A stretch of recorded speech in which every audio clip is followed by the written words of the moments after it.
I think one of the things reading your process, and this is what we ask ourselves, have you identified what you can probably describe as contentious issues? In Kenya, we said, okay, listen, we are happy to agree on certain things, but there are very fundamental issues that are contentious. And in our case, there were three main ones. Number one, well, how did we identify contentious issue? We looked at all the documentation, looked at the processes and everything, but we settled on three main contentious issues. The first one was the system of government. That everybody can say, I think I am happy with this system of government. The executive and the legislature. Because for Kenya for a long time it was about centralization. And especially because the populous tribes will grasp power, they centralize everything. The second one was devolution of powers and services. It's about time we ask, what is the national cake in Kenya? And can everybody take a bite on that national cake? And therefore, how we framed, for example, the chapter on devolution, public finance, human rights, in a way decentralized, devolve powers and functions to every part of the Republic of Kenya. But the last contentious issue was, how do we bring this constitution into effect? The idea of transitional provisions. People were so tired for the longest time, they said, you know what, we are so fed up with this political class. As soon as we write this constitution, we want it to come into effect.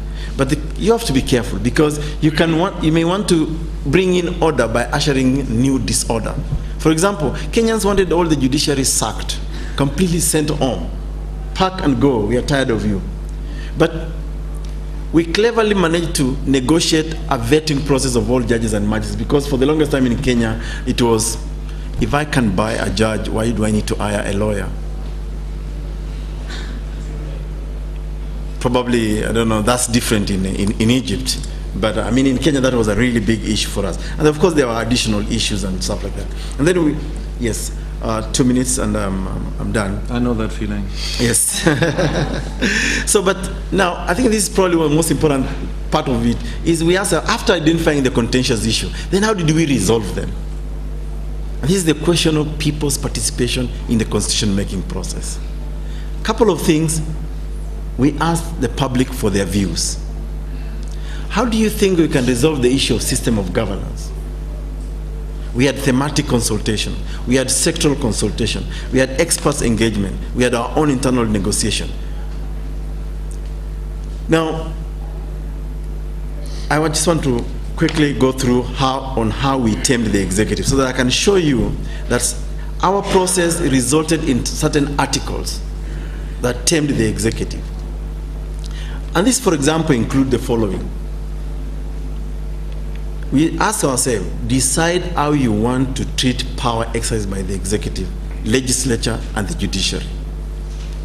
Once you ask yourself that question, there ought to be a direct result in the crafting of the specific article. So that in Article 1 of the Kenyan Constitution, the question of whose power is settled. That power does not belong to the executive, but to the people of the Republic of Kenya. And they donate it. They can exercise directly or indirectly. Then we also ask ourselves, decide how you decentralize or devolve power and services. So we have a direct product of that question, which is Article 6 and Chapter 11, which is on devolution. So that we decentralize power. Then we also ask ourselves, decide on principles of governance. It's no longer child's play. Let's talk about accountability, inclusion, patriotism. And that exactly found its way in Article 10 of the Constitution of Kenya. And then we also ask, decide or define how state organs, institutions should behave in relation to the Constitution generally and the people, including human rights.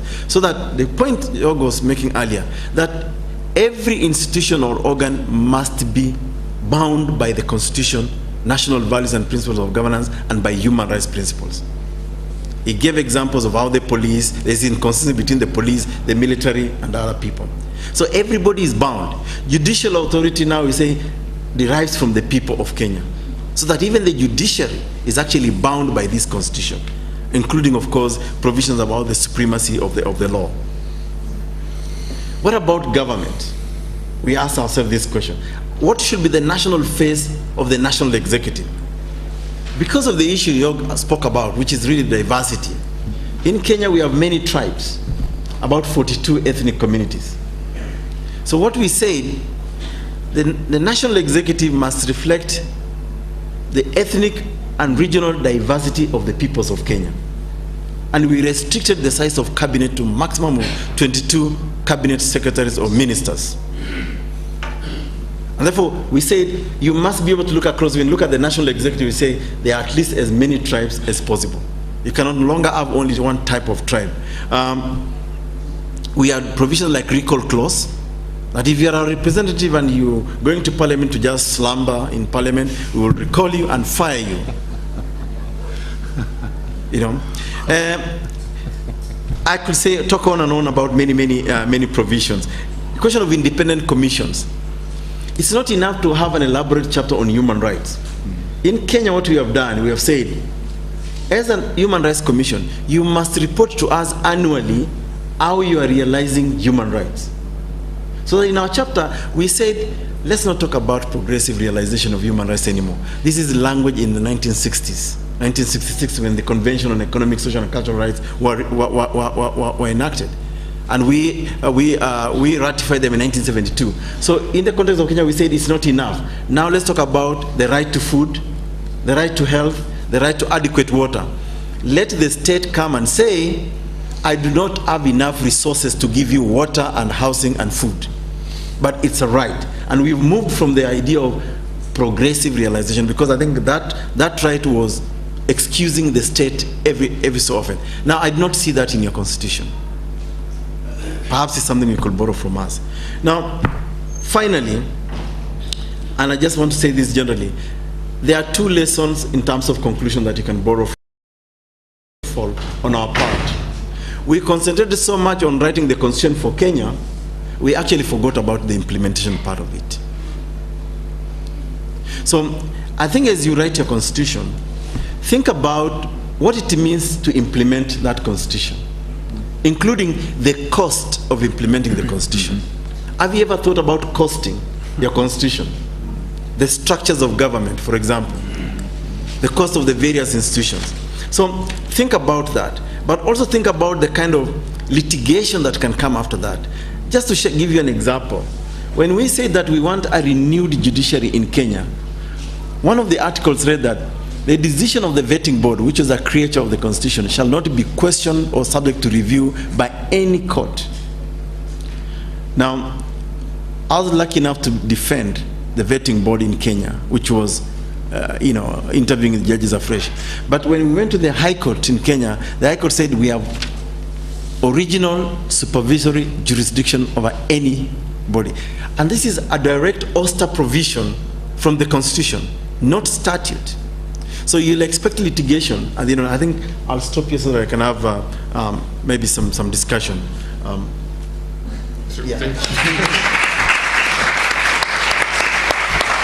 That is quite interrupting. It wasn't because of my paper. Questions, David, please. Thank you very much. I think we have a lot to learn from the German, the South African, and the Kenyan experiences in writing up their constitutions. Definitely, it depends whom you've been speaking to and who have listened to your advice here in Egypt while you were here.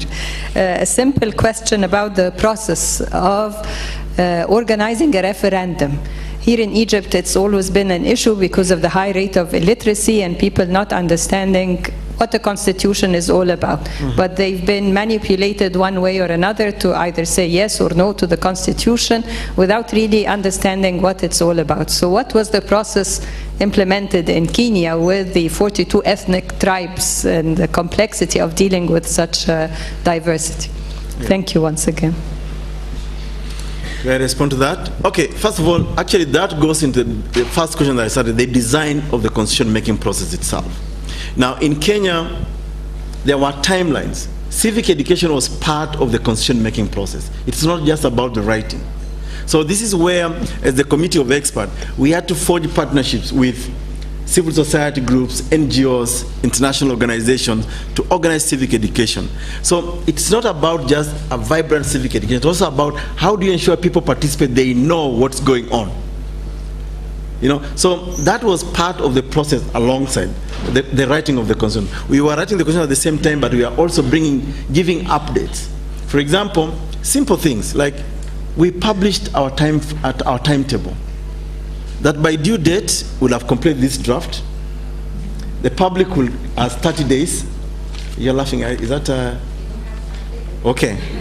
So that was one way of carrying people alongside with you. So the constitution, I mean the law specified, gave everybody the time frame, so that as members of the public, you do not just sit back and wait for the C50 or the C10 to complete the draft. The law gave you an opportunity, 30 days, 21 days, in the context of Kenya, to send your comments. After the finalization of the process, then there was the requirement, and this is something that we deliberately did. We said there is some psychological satisfaction when somebody just holds a draft constitution, whether they read it or not. They know, I think this is the constitution, the highest law in the land. So we made it deliberate to print out the constitution. We translated it into our national language called Kiswahili.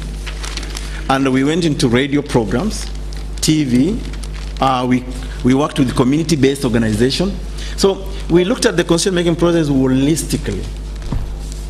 So that's how we organized and by the way, because of that, our constitution was endorsed by approximately about 70% endorsement in a very contested referendum, because people largely identified with it.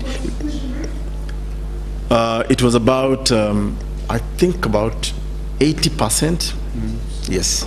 And we had about 70% endorsement, 69, 70% endorsement. But also maybe it's because we had a failed process before. 2005, we had a referendum that was, a constitution that was rejected in a referendum. I think, and I think I must say also that the Kenyan society in a way was so tired of the constitutional speak. I think they just wanted it done with, so that they can deal with other things. But we had these processes, civic education running alongside. And I think just letting people know what's going on. It's as simple as that. This, if I may just add to this very briefly.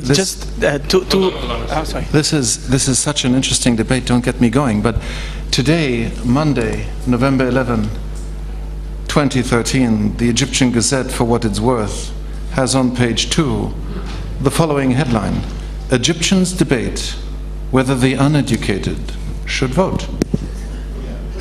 We talk about inclusiveness, right?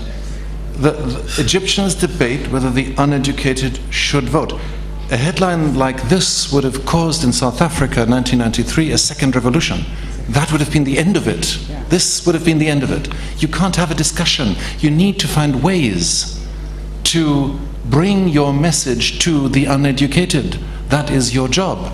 And the supervisor of my PhD thesis has a collection, and I have one document online here on my computer. If anyone wants to take a look at it after the discussion is over, I'll show it to you. It's a comic. It's a comic. Batman, Superman, comics. It's a comic designed to explain the Constitution to the people of South Africa, because most of them are uneducated, but they are citizens of this nation and they are part of this process, and it's the obligation of the people writing the Constitution to bring the message to the voters. That's their obligation. I get so angry when I read something like this. And back to South Africa, and then I'll stop. 1 million submissions were made after the enactment of the interim constitution, and during the 2-year phase, 1 million. Some were extremely sophisticated, thick documents like that. That's one submission with expert evidence from abroad, from international, whatever it is. Some were just an email, just a line, just a piece of paper with some handwritten stuff on it, because the people are so different and their ability and their engagement happens on different levels. But the net result was 1 million submissions for the people writing the Constitution, and that is their duty. That's how you can create inclusiveness, which was one of the questions here. Town hall meetings in small villages. Members of the Constitutional Assembly sat in villages on little stools in the dust under the shade or under a tree and discussed the Constitution with the people. That's the duty of a constitution drafter. I mean, that's one of the reasons why perhaps we had a very high percentage endorsement, because as a committee of experts, we could have just sat in a boardroom, air-conditioned, and wrote what we thought was a good constitution for Kenya. But we actually went to the villages, under a tree, like he says, and we asked people, what do you think is the problem with this country? I mean, I think as a constitutional law expert, you know how to reduce that into the language of the Constitution. But you never underestimate or undermine people's knowledge about a constitutional issue, because people speak from real-life experiences. And it's for you, the constitutional builder, to actually reduce those into the text.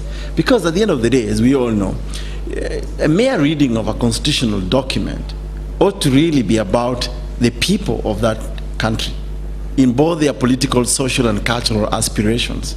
So if you don't really involve them from the very beginning, I mean, I don't want to refer to that headline, I think it's very derogatory. It doesn't matter. I mean, unless we are really writing a constitution for others, not for everybody, then I think we will be talking about writing another constitution again in the not too distant future. So I'll just interject one quick question of mine before going. So how was because this was on the table in Egypt for a long time. How was this committee of experts selected in the Kenyan case? Okay. First, as I said, a law was enacted in Parliament saying that creating the organs of review, a committee of experts, you must qualify, you must have the following qualifications. Among them, law, public finance, administration, political science, I mean, various issues on governance. Then an advert was placed nationally for anybody who is qualified to come forth. And we were interviewed, grilled publicly on national television, and our names went to Parliament for approval before the President appointed. So it was basically appointment on merit. Question. Well, I have one question to Mr. Fedtke. I love your remarks about the Constitution, but I'm so much curious. How did you read it? In Arabic? And did you deliver your remarks to someone who from the committee, or there is any way to have them published somewhere? Because it's very important. And the second thing for Mr. Ekuru, you just forget that Egyptians always do things on an extraordinary ways. We don't use manuals with home appliances. Can you believe that? So normally we just try and error. So it will repeat, but we will manage it. Don't worry. Thank you. Forgot the hammer part. First you hammer it, and if it doesn't work, then try something else. Discussed every single day for the past 2.5 years, in the form of consensus, in the form of inclusiveness, you name it. So my question to you is, in your experience, are there incentives that can be built into the text that allow or help for the process to be inclusive? Okay, a couple of things that we did, for example. One is just to establish who are these minorities. You know, I mean, what are the issues around inclusiveness? Clearly craft them in the Constitution. As it is today, I don't see them in your draft. Secondly, sorry, but naming minorities a performing activity that blocks them into the minority status, and this is what we do not want to do. Well, but it's pretentious to say you don't want to identify minorities, yet people will keep on complaining we are being relegated to the periphery. So what we did in our context is we defined, because it's part of the definition of the Kenyan, for us, the Kenyan society, that the Kenyan society is inclusive of these people. Then what do we do about them? For example, in Chapter 4 of our Constitution, which is really the Bill of Rights, we even identify those people, and we say we now recognize all generation of rights, including group rights. But we went a step further in Chapter 7 of our Constitution, which is about the representation of the people. And we say that, you know, we to have advisors on the constitution making. So thanks to IDEA, thanks to the speaker, and please join me.